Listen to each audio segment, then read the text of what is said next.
Do you ever feel like your project is a moving target, constantly shifting beneath your feet? It is a common frustration for many project managers, and it can derail even the best laid plans. Without a clear, fixed point of reference, how do you even know if you're on track or falling behind? This is where baselines come in, and understanding them is absolutely critical for your KPM exam and for real world project success. Think of a baseline as your project's original approved plan, a snapshot in time that becomes your rock solid reference point. It is the version of the plan that everyone agrees to, and it is what you will measure your actual progress against.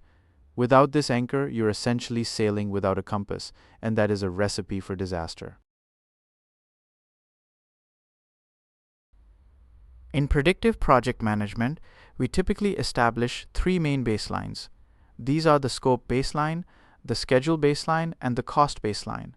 Together, these three form what is known as the performance measurement baseline.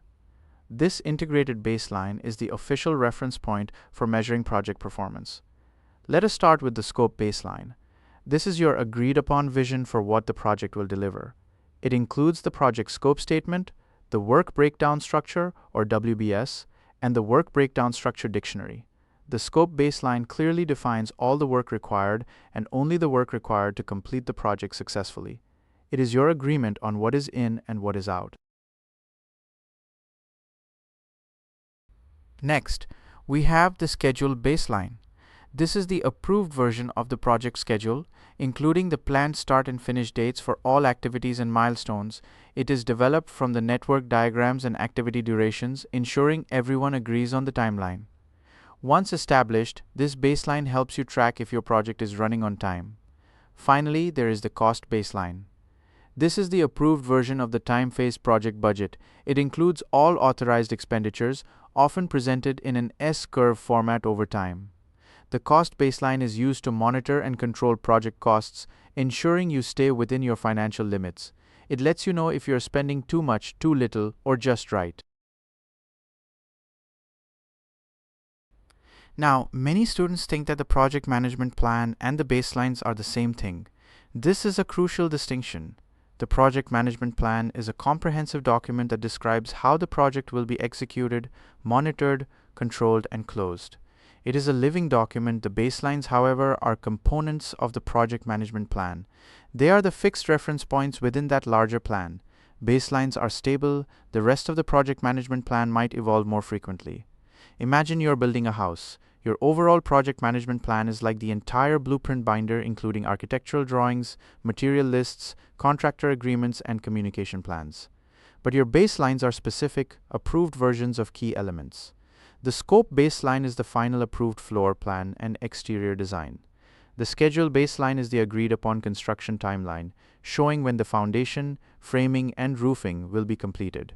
And the cost baseline is the detailed budget for each phase of construction. Once these baselines are approved, they are locked. They become the official standard against which actual performance is compared.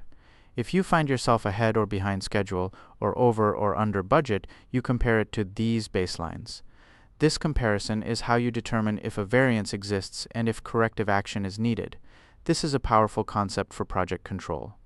Consider a project manager named Sarah. She is leading a software development project.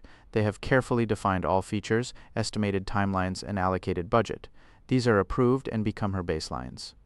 3 months into the project, a key client stakeholder requests a major new feature. Sarah knows that if she just adds it, her team will blow past their schedule and budget. What should she do? This is where understanding baselines is critical. Sarah cannot just add the feature. Adding it would mean deviating from her established scope baseline. This deviation would also impact her schedule and cost baselines. Her project's original agreement would be invalidated, making it impossible to measure performance accurately against the original plan. So Sarah initiates a formal change request. She explains to the client that adding the feature requires a re-evaluation of the scope, schedule, and cost baselines. This process allows her to assess the impact, get the necessary approvals, and potentially adjust the baselines in a controlled manner. This ensures that any changes are documented and agreed upon by all key stakeholders, maintaining project control. This careful approach to managing changes against baselines is a common exam scenario. The biggest mistake learners make is thinking baselines are easily changed. They are not. Baselines are intentionally difficult to change because they are the foundation for measuring success. Any change to a baseline must go through a formal change control process, which we will explore in detail very soon. This ensures that changes are deliberate and approved. So just as your house blueprint provides a fixed reference for construction, your project baselines provide that vital, stable reference point for measuring performance. They are the core of effective project control. Now that you understand the crucial role baselines play in defining your project's approved state, you are ready to explore how to manage changes to them. In the next lecture, Change Control Made Simple, you will learn the essential processes for evaluating, approving, and managing any modifications to your project, ensuring your baselines remain robust and relevant. This will be incredibly valuable for both your exam and your project management career.